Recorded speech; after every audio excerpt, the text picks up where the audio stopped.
नमस्ते. नाव पत्ता सांगा सर.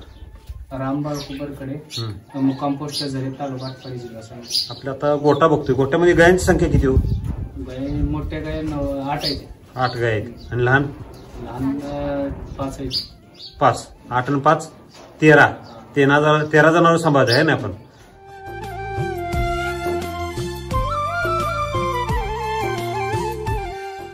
आता ही जी गाय आहे ही गाय कधी आणली होती आपण? 1.5 वर्ष झालं आणली होती हे की नाही? त्यावेळेला आणली त्यावेळेला किती वेळ येताची होती? दुसऱ्या येताची होती. आणि आता तिसऱ्या येताची. झालं. ज्यावेळेला गाय आणली होती त्यावेळेला काय समस्या होत्या गायच्या? गाय म्हणजे आजारी वगैरे जास्त सारखी पडत. कुठून आणली होती गाय? ती सलगर मधून आणली होती. तिकडलं त्या व्यापाऱ्यांना कर्नाटक मधून आणली होती. कर्नाटकात आणली होती. म्हणजे ज्यावेळेला गाय बाहेर राज्यात नाही येत्या त्यावेळेला आपल्यातलं वातावरण सूट व्हायला बऱ्यापैकी वेळ लागतोय है की नाही, आणि त्रास पण होतोय. तर आपल्याला काय त्रास होतो, म्हणजे गायला काय त्रास होता, असं आजारी काय पडायची? गाय म्हणजे पहिल्यांदा गेल्यानंतर जरा म्हणजे ते कमी दिवसात गेली, प्रवास ज्यादा करून आल्यामुळे. हा. मी गाभण होते त्यावेळेला. गाभण होती. बर. येणं आलेली होती. कमी दिवसात गेली आणि नंतर त्याचे ते पिशवीवर वगैरे सूज आली. बर. लोड आला होता त्याला. बर. ते जास्त परत गुचळ कापाव गेली. हा. जास्त आजारी पडली. बर. मग त्याला ट्रीटमेंट वगैरे केली असेल की? ट्रीटमेंट चालू. किती दिवस चालू होती ट्रीटमेंट? ट्रीटमेंट जवळजवळ 4-5 महिने चालू होती. मग ते ट्रीटमेंट गाय लवकर बरी झाली का काय झालं काय? ते कसं आहे, आता ट्रीटमेंट पण चालूच होती. हा. आणि परत असं आम्हाला कळल्यानंतर मिल्क चार्जर पण चालू केलं. बर.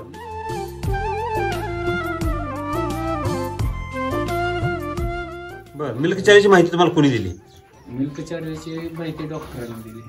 म्हणजे जनावर आपल्या गायला जे तपासायला येत होते त्यांनीच ते मिल्क चार्जरची माहिती दिली. म्हणजे त्यांच्याकडनं हे लवकर ट्रीटमेंटनं ही कव्हर होत नव्हती गाय.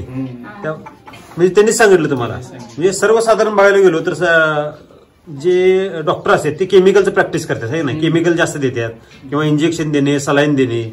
त्या डॉक्टरने तुम्हाला मिल्क चार्जरचं सजेशन काय केलं असावं?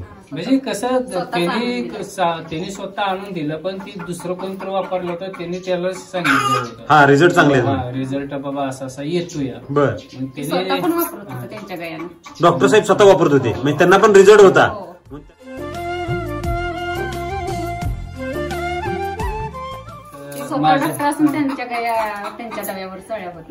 त्यांच्या औषधानं सऱ्या होत नव्हत्या म्हणून त्यांनी मिल्क चार्जर वापरलं. ते आपल्या पण जनावरचे रोग बरा होईना म्हणताना त्यांनी पण आपल्याला पण मिल्क चार्जर वापरायला सांगितलं. त्यांनी स्वतः आणून दिले. ती स्वतः आणून दिले इथं. कसं काय बरं? ते म्हणले असं मग कुठं मिळतं म्हणून आम्ही विचारलं तर ते म्हणजे मासाळावाडीला. बर. मग म्हणलं आणून द्यायचा लागा तर देतो म्हणलं, द्या पैसे. त्यांनीच आणून दिलं. बर.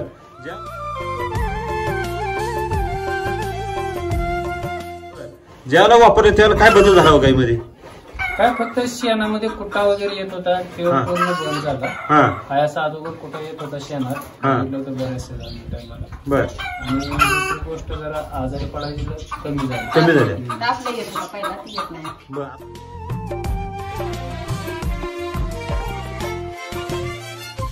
आता जनावरांत जर समस्या बघायला एकदा हे गाई आजारी पडली, डॉक्टर आता किती रुपये खर्च येतो अंदाजे एका गाईला? काय होतं आजारावर असते, थोडं किरकोळ ताप वगैरे असला तर खर्च होतो. मोठं काय हे झालं तर सलामी लावल्या तर 1200-1300-1500 जातात. आणि डॉक्टर आता गाई जर बघायला गेलो तर महिन्यात एकदा जरी आजारी पडली तर 1000-1200 रुपये जर खर्च झाले तर 7-8 गाया आपल्या मोठ्या येत्या. म्हणजे किती रुपये वाचले नाही आपल्याला आता डॉक्टरांचे? महिन्याला 7-8 रुपये खर्च तर आपला वाचणार नाही जनावरांचा.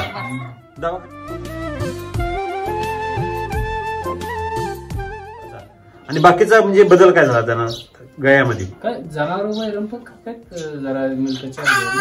बर. आणि जास्त आजार पडत नाही. बर. आणि शेण वगैरे जरा म्हणजे असं पातळ वगैरे. आता जर आपण बघतो, आता आपण गोट्यामध्ये उभारलोय, शेणाचा वास येते का?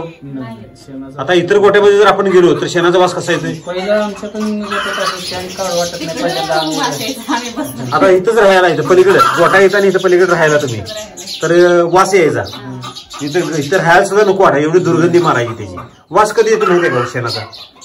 ज्याला न पचता आणि जे घास आहे किंवा आपण जे हे देतो भरडा वगैरे देतो ते न पचता जर शेणात ना आला तर त्याचा वास येणार.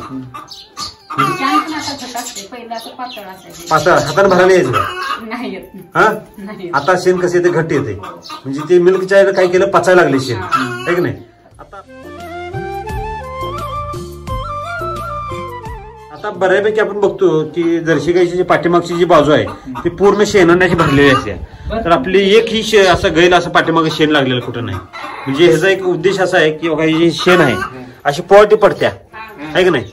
आणि त्यावरची जी शाई तयार झाल्या, म्हणजे जुनं जसं शेण यायचं 20-25 वर्षापूर्वी तसं शेण ती अगदी असं घट्ट यायला लागले, आहे की नाही.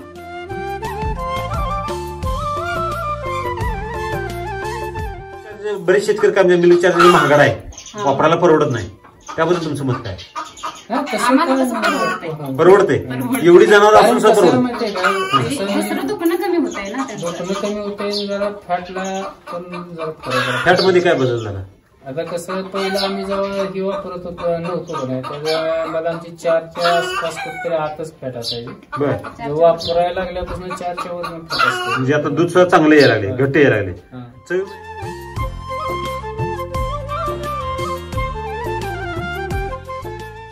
मिल्क चाय खर्च किती करताय सध्या महिन्याला. महिन्याला एक बारडी जाते. तसं आपण पूर्ण ताकदीने वापरत नाही. म्हणजे मोठ्या गायला ह्या गायला किती चालू आहे आता. एकाच टायमाला चालू आहे, 2 टायमाला सुद्धा देत नाही. म्हणजे आपण जे वापरतो अगदी रुपयातलं 8 आणे वापरतोय. 8 म्हणजे पूर्ण ताकदीने वापरत नाही. पूर्ण ताकदीने वापरलं तर काय दिलं, काय वाटतंय. एकदा वापरून बघा की, म्हणजे थोडं थोडं वापरलं तर एवढा रिझल्ट येतोय आणि पूर्ण ताकदीने वापरलं तर चांगला रिझल्ट येईल.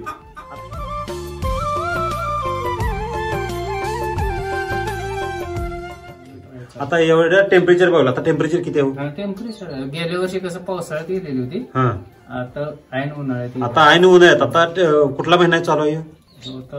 एप्रिल महिना. तर आता टेम्परेचर बघायला येतं 38-39 टेम्परेचर आहे. आणि आपला पत्रा लोखंडी पत्रा आहे का नाही, अगदी जवळच आहे पत्रा. एवढ्या ह्या टेम्परेचर मध्ये जनावरांची समस्या वाढायला पाहिजे का कमी व्हायला पाहिजे. वाढायला पाहिजे, आहे का नाही. तसं कपल्यात तसं त्या हिशोबाने समस्या लई नाहीत आपल्याकडे. म्हणजे मिल्क चायनं काय केलं, पचनक्रिया सुधारवली आणि तब्येत सुद्धा चांगली ठेवली.